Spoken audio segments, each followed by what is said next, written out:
nós temos dois focos centrais bíblicos. O primeiro é vida eterna, não há nada mais importante do que ela. O segundo é vida terrena. Entendemos que quando a carta ao Apocalipse é escrita, ela diz que aquele que vencer não sofre o dano da segunda morte. A palavra morte ali traz a conotação de separação.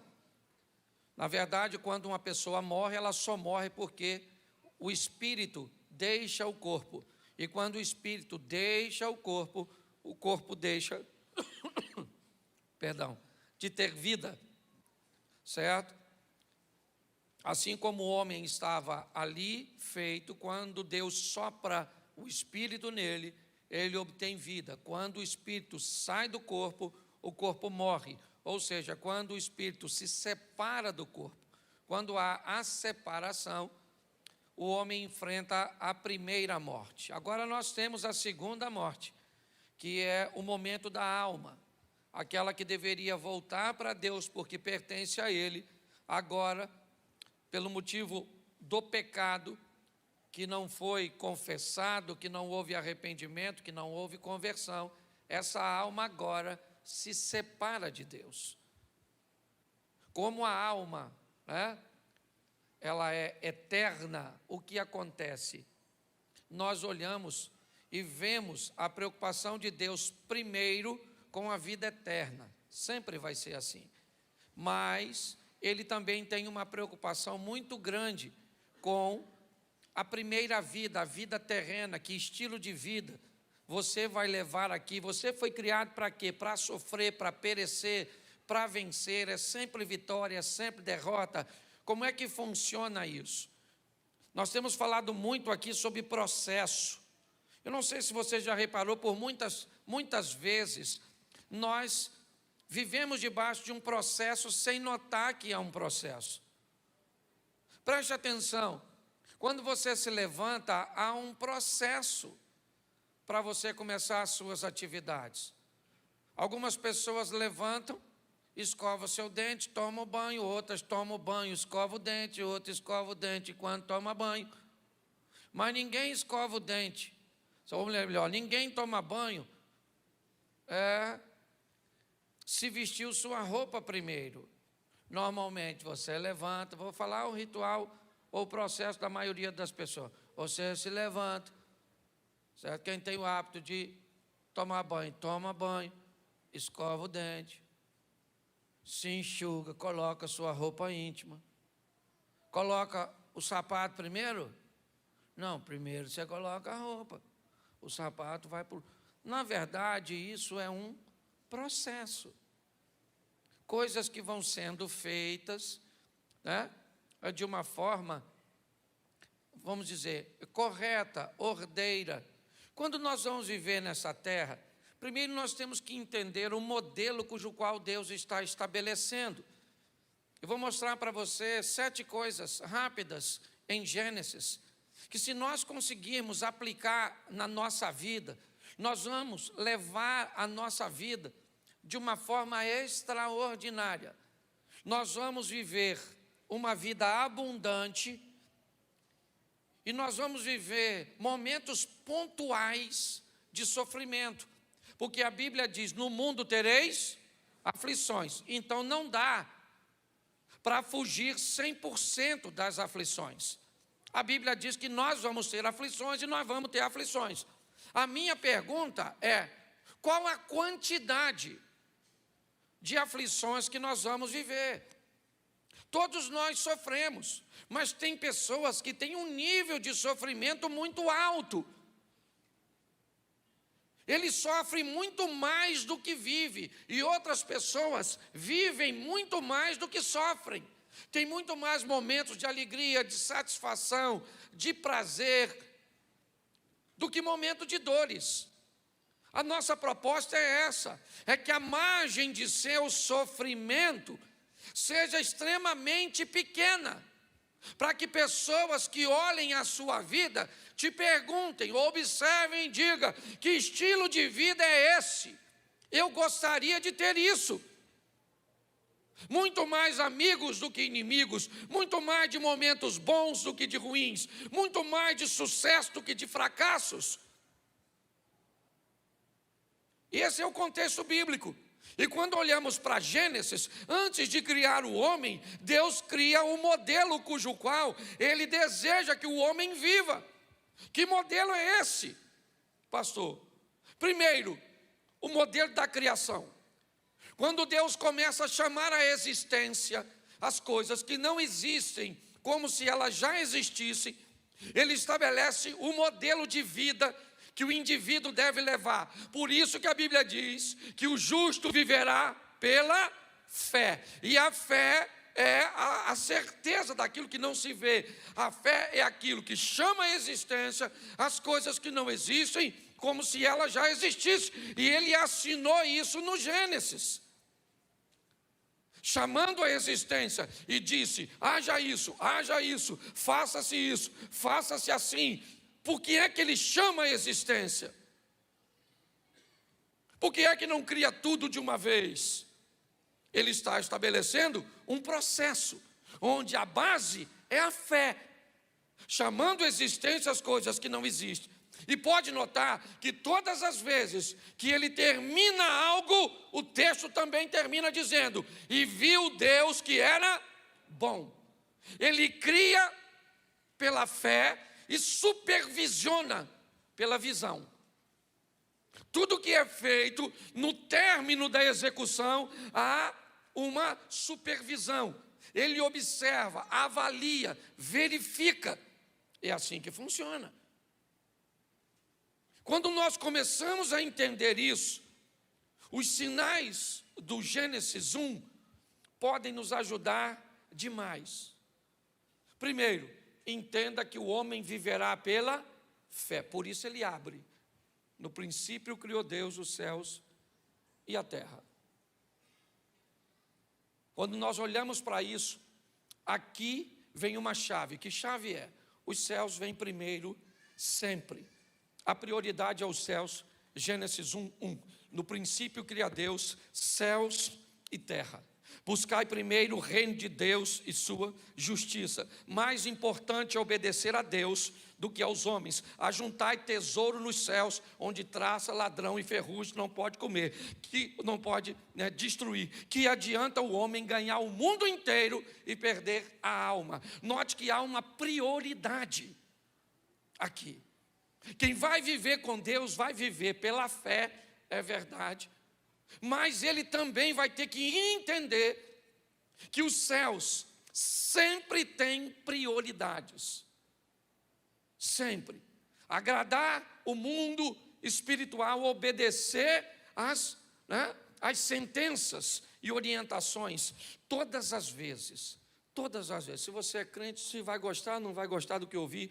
Todas as vezes que uma voz disser para você que o que a Bíblia diz não é o correto, saiba que falta em você a presença do Espírito Santo. Por mais que você olhe e entenda, a palavra, ela contém, a Bíblia contém a palavra de Deus e é a palavra de Deus. Ele não perdeu o controle de nada. Então, se você quer viver bem, entenda: primeiro vem o reino dos céus. Obedeça a Deus. Olhe para as coisas do reino de Deus. Por quê? Porque lá está guardado, lá está seguro. Aqui é transitório. Quando eu começo a viver isso, tudo que eu vou fazer, a minha preocupação é: como Deus está nesse negócio que eu estou me envolvendo? Como Deus está nesse relacionamento? Como é que é isso para Deus, aquilo que eu estou fazendo? O céu é sempre prioridade. Segundo, disse Deus: haja luz. Segundo princípio desse processo, traga clareza. Deus não vai fazer nada sem antes trazer esclarecimento, sem antes trazer luz, sem antes iluminar o ambiente. Preste atenção, antes de fazer qualquer coisa, ele diz, para que as coisas sejam feitas e supervisionadas, para que as coisas sejam feitas, bem feitas, de forma correta, eu preciso trazer luz. Você quer que eu te dê exemplo bíblico? Fica fácil. Jacó está fugindo de Esaú, seu irmão, chega na terra de sua mãe, encontra com seu tio Labão, se apaixona por Raquel, e começa a trabalhar 7 anos para casar com Raquel. No final de 7 anos, no dia da festa de casamento, o Labão engana o Jacó e troca Raquel por Lia. Pastor, o que é isso? Isso foi um negócio que foi feito na escuridão. Por quê? Porque o Labão disse para o Jacó, deixa eu explicar uma coisa para você, irmão. Aqui na nossa terra, a filha mais nova não casa primeiro que a mais velha. Aqui a mais velha casa primeiro e a mais nova depois. Pô, irmão, mas tinha que ter me avisado isso 7 anos atrás. Deixou eu trabalhar os 7 para me dar essa feiosa aí? O que é isso? Um negócio mal feito que não tem clareza. Está assim de gente que só se enfia em confusão, porque vai montar um negócio, mas não sabe nada sobre negócio, quer casar e não sabe nada sobre casamento, quer investir dinheiro, mas não sabe nada sobre dinheiro, quer ter filho, mas não sabe nada sobre ter filho, quer ser crente e não sabe nada sobre Deus. Só vive nas escuras, dando cabeçada. O princípio é, aqui, clareza, prioridade, os céus, estilo de vida, fé. Mas antes de fazer qualquer coisa, ilumine. Procure informação, esclareça, conhecimento. Vai entrar na igreja, quer ser crente com a gente? Vem aqui e pergunta como é que é ser crente aqui. O que pode fazer isso. O que é pecado para você? Descubra primeiro. É assim que funciona. Traga clareza para tudo que você vai fazer, antes de fazer. Por quê? Porque isso torna você mais assertivo. Está assim de gente, está com 30, 35 anos, até hoje não descobriu a direção da sua vida. Até hoje não conseguiu um relacionamento estruturado, porque nunca faz nada de forma clara. O texto me mostra isso. A serpente Eva, o que é aquilo? Uma conversa onde o que a serpente quer perguntar a Eva, ela já sabe. A serpente já sabe a resposta. O que ela precisa saber é se Eva sabe. Porque a mentira o tempo inteiro está tentando descobrir o quanto você conhece sobre a verdade. É isso.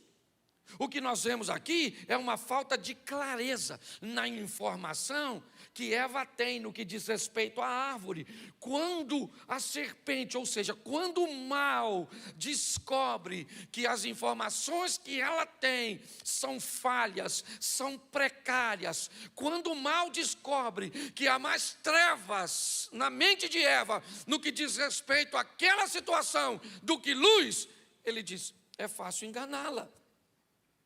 Por que é que Jacó, mancomunado com sua mãe Rebeca, consegue ludibriar Isaac? Porque os olhos de Isaac estavam na escuridão.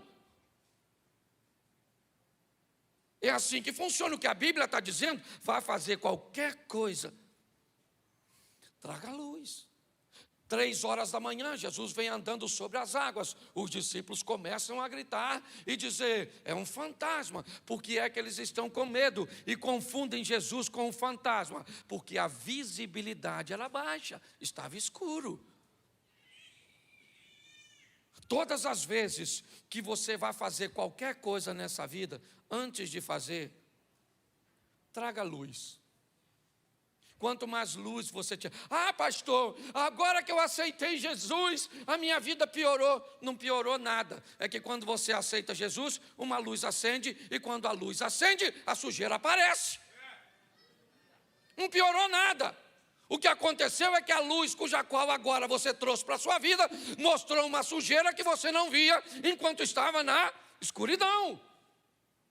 Faz parte da vida. Pessoas que vivem pela fé, pessoas que colocam os céus em primeiro lugar, pessoas que trazem clareza para aquilo que vai fazer, sofrem menos. Terceiro, vamos lá? Verso de número 9: ajuntem-se as águas debaixo dos céus num lugar e apareça uma porção seca. Deus agora vai criar fundamentos, bases, firmeza, um ambiente estável. Antes de construir qualquer coisa, ele cria a luz para ver o que está fazendo, clarear o ambiente, e agora ele cria firmeza, solidez, estabilidade. Está lá no Novo Testamento: não construa sua casa sobre a areia, terreno instável. Se você deseja fazer coisas que vão durar para sempre, dê uma olhada nos alicerces, nas bases, naquilo que oferece para você firmeza, solidez. É isso que ele está fazendo. O processo é esse: é fé, é os céus primeiro, o processo é clareza, o processo é firmeza, estabilidade. Quando você começa a usar isso, seus negócios, sua vida, sua família começam a enfrentar, aparentemente, um número muito menor de adversidades. Não, as adversidades são as mesmas. O cara construiu a casa sobre a rocha, e veio a chuva, veio o vento, veio a enchente.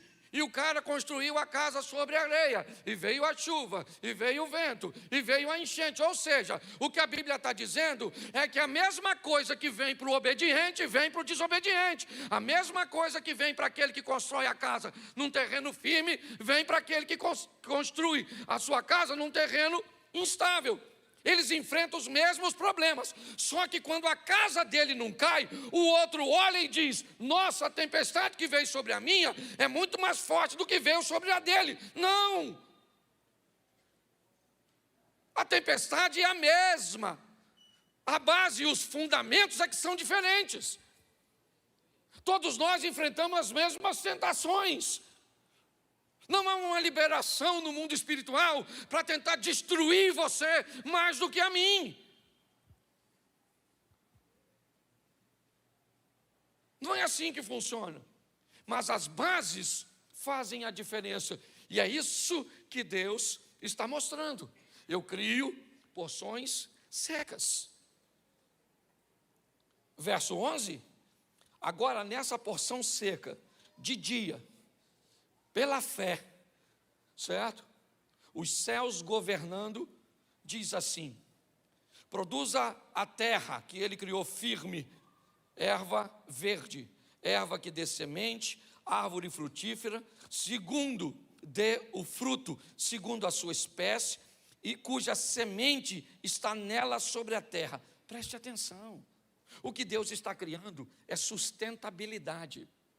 O que Deus está criando agora é legado, é aquilo que uma árvore vai deixar depois que virar um móvel, virar um barco, virar carvão. O que ela fez? Por polinização, por semente, pelo que seja, ela deixou um legado. Você vê hoje, né, insetos principalmente, aranhas, louva-a-Deus, certo? Que quando eles vão copular com a fêmea, depois que copula, a fêmea come ele. Ele vira comida da fêmea, depois que copula com a fêmea. E por que é que ele vai lá sabendo que vai morrer? Porque antes de morrer ele deixou um legado naquela fêmea, certo?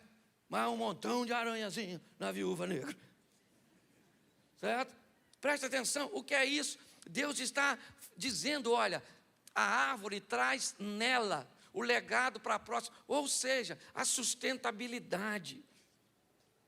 É importante nós fazermos coisas. Hoje, o que eu vejo de gente hoje, que já teve vida boa antes e que hoje vive uma desgraça, não conseguiu fazer algo que criasse uma sustentabilidade, um legado. É isso que Deus está falando. Por isso que a Bíblia diz: ensina o menino o caminho que deve andar. Árvore, pegue o seu fruto e dê para ele uma direção. Ensine o menino, para quê? Para que haja sustentabilidade. Você olha para o nosso país e vê desde, me perdoa, não estou falando de política, não, mas desde o governo Fernando Henrique. Se você pensa, o Brasil enfrenta, corrupção e roubo, não é de hoje, não é governo do PT, não é governo Bolsonaro, não é de hoje que roubam. E se você pensa que o maior prejuízo que nossa nação viveu foi roubar dinheiro, não, foi mudar a mentalidade das nossas crianças. Esse é o nosso maior prejuízo. A sensação que nós não temos uma geração para substituir cargos relevantes. Esse é o maior ultraje que nós enfrentamos. A Bíblia diz aqui que é sustentabilidade. Ensina o menino o caminho que deve andar. Sabe o que Jesus diz? Eu preciso que esse evangelho seja sustentável, eu preciso que um legado seja transmitido. Então, ide por todo mundo, pregai o evangelho, fazei discípulos, batizai. Porque o que ele está dizendo? Para isso ir e continuar forte daqui a 2000 anos, eu preciso semear nas pessoas. Sustentável. Hoje tem gente que não tem amigo de longo prazo, não consegue um emprego de muito tempo, não consegue ficar na igreja por muito tempo, não consegue estudar por muito tempo, não consegue sequer ver um vídeo por muito tempo. Se ele passar de 3, 4 minutos, você não vê. Áudio. Eu já falei isso aqui. Áudio. Esse dia deu uma encrenca com a minha mulher, que ela mandou um áudio acelerado. Eu acelerei, não sabia? Escutei a voz dela passando rápido, Léo. Falei que essa mulher está nervosa comigo assim. Meu filho aqui desacelerou, e eu falei: caraca, você calmou sua mãe rápido. Mas as pessoas estão sem paciência, sabe? Quando nós olhamos, é isso que Deus está dizendo. Verso 16, vamos aqui, que eu não posso passar do horário. Olha só no verso 16, vamos lá, só para a gente voltar. Ele cria tudo pela fé, dando estilo de vida, que nós viveríamos pela fé. Segundo, ele diz que a prioridade é o céu. Terceiro, ele traz clareza para tudo que vai fazer. Quarto, ele traz firmeza, bases, estabilidade. Quinto, ele traz sustentabilidade e legado. Sexto, fez 2 grandes luminares. O luminar maior para governar o dia, o luminar menor para governar a noite, e fez as estrelas. O que Deus está mostrando agora na criação fala sobre governo, sobre domínio. Ele cria 2 astros para oferecer governo. Ele cria as estrelas para dar direção, domínio. É o que Deus está conversando com Caim. Quando o coração de Caim está naquela situação, o que Deus diz para ele: o pecado jaz à porta, mas a você cumpre o domínio, o governo. Hoje eu vejo pessoas desgovernadas. Eu não consigo parar de fumar, eu não consigo parar de beber, eu não consigo parar de ver pornografia, eu não preciso parar de usar o celular durante o culto, eu não consigo parar de conversar, eu não consigo nada, eu não tenho domínio sobre nada, eu estou sempre endividado. Eu não tenho governo de nada, minha casa é uma bagunça, minha vida é uma bagunça, é tudo sempre uma bagunça, porque eu nunca consegui governar. São os princípios básicos que Deus está estabelecendo. Quando nós entendemos e colocamos isso como prática na nossa vida toma um novo rumo. Vamos lá, verso 28. Deus os abençoou. Tudo isso é Gênesis 1. Deus os abençoou e Deus lhe disse: frutificai, multiplicai-vos, encheis a terra, sujeitai-a, dominai sobre os peixes do mar, sobre as aves do céu e sobre todo o animal que se move sobre a terra. Deus, depois de construir tudo pela fé, os céus em primeiro lugar, clareza, firmeza, sustentabilidade, certo? Governo. Agora ele diz ao homem: você vai cuidar de tudo isso. É você que vai cuidar, você vai colocar nome nos animais, você vai fazer a manutenção. Preste atenção. Ao homem aqui é dado tudo aquilo que eu entregar à sua mão para você fazer pela fé, para você fazer colocando os céus em primeiro lugar, para que você faça com conhecimento e clareza, com firmeza, com estabilidade ou sustentabilidade, com domínio e governo. Você vai precisar fazer manutenção e cuidado. É sempre assim. Quem rege sua vida nesses parâmetros sofre menos. Talvez você olhe para a minha vida e diz assim: poxa, pastor, eu vejo a vida do senhor, poxa, eu acho uma vida legal, nunca vi o senhor sofrendo, nunca vi o senhor muito preocupado, endividado, com problemas tão grandes. Hoje eu posso falar para você, mais de 90% dos problemas que eu resolvo não são meus, são dos outros. Eu diminuí tanto a minha margem de problemas que eu ganhei muito tempo para ajudar os outros a resolverem as dele. É assim que funciona. E por quê? Porque eu comecei a aplicar as coisas. Vou fazer? Como é que eu vou fazer? Como é que Deus, o que Deus acha disso? Ah, Deus aprova? Então tá bom. Não é porque Ele aprova que eu vou fazer. Eu vou lá dar uma olhada, porque Ele aprovou, mas eu posso estar envolvido num ambiente equivocado. Isso é firme ou não? Há um tempo atrás, numa igreja antiga, vieram oferecer, pelo menos para mim, eu não sei quem lembra disso, que a gente podia ganhar dinheiro conseguindo a vaga de um caminhão ou de um carro num determinado lugar. Você pagava 70 mil e ganhava 8 por mês. Olha que negócio da China. Você dava 70 e ganhava 8, Jorge. Até o olho do pastor cresceu. Mas o que eu fiz? Eu quis saber onde é que o carro trabalhava. Onde é que o caminhão ficava estacionado. E aí eu descobri que não tinha carro nem caminhão. Eu falei: mas como é então que nós ganhamos um negócio que não tem? Não tem, mas está não sei aonde, está não sei aonde. Aí quando eu botei luz, eu falei: esse troço tem para mim não.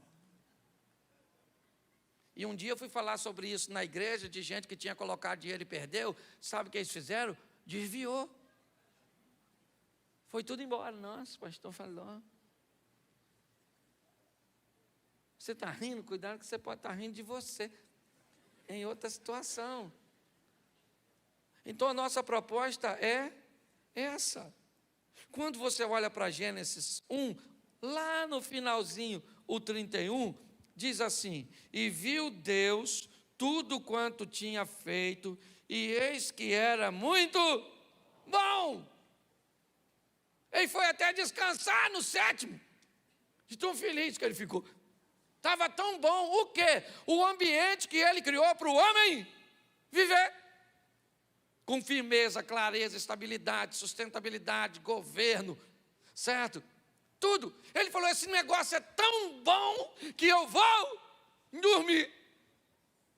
Vou descansar um pouquinho, né? Dormir não, que senão eu fico fora do texto. Não, que aí os teólogos de plantão: nossa, que heresia, não tosquenejará, nem dormitará o guarda de Israel.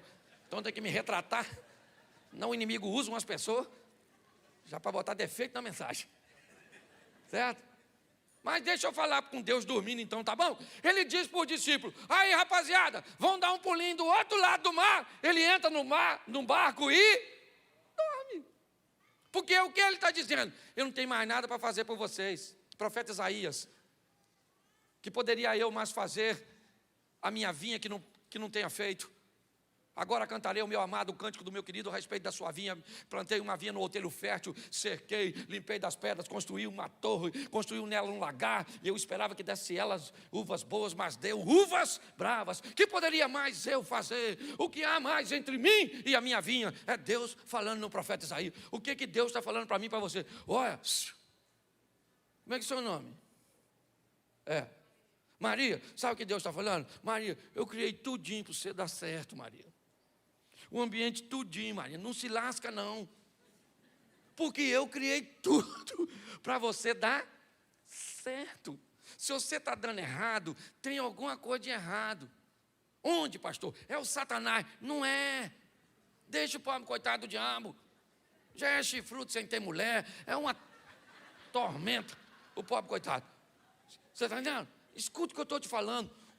O maior vilão da sua vida é você. Porque os princípios, e eu termino aqui, está aqui, ó. Viva pela fé. Em primeiro lugar, o céu. Faça as coisas de forma clara. Traga firmeza e estabilidade. Sustentabilidade e legado. Governo e domínio. Manutenção e cuidado. E aí foi muito bom. O que? Tudo. Casamento muito bom. Trabalho muito bom. Caminhada de fé muito bom. Certo? Tudo é bom. Aí lá uma vez ou outra, para não ficar bom assim demais. Aí tem uma briga com a esposa. Aí tem uma encrenca com o filho. Cabeça de rolinha. Certo? Aí você tem uma crisezinha financeira. Aí, porque tem que ter uns probleminhas assim para dar uma. Certo? Agora uns probleminhas lá uma vez ou outra. Porque tem gente que sofre há tanto tempo que você não vive. É uma saga e o vento levou. Está na hora de você mudar de estilo de vida.